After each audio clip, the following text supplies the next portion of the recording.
he's like, I've got all of this, all these skills and all this knowledge that I want to pass on to somebody, but Yeah. there's nobody around that really wants to know. So I gave him a video camera. I said, start recording this stuff, throw it up there on YouTube or just record it. And, maybe a great grandchild down the road or whatever, Yeah. Yeah.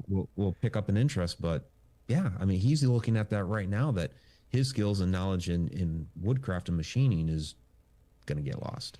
Well, and that brings us, I think, right back to the topic of alchemy and the concept of that, and even the hidden secrets that were occulted with alchemy, and the fact of that was passed on to very, very few, an elite few. Yeah, it was. And then you had the persecution by, the church for so many centuries that, if you were caught teaching or using alchemy or anything, that okay, now you can get burned at the stake or hung or something. Yeah. So yeah, it was really very super secret and kind of squirreled away.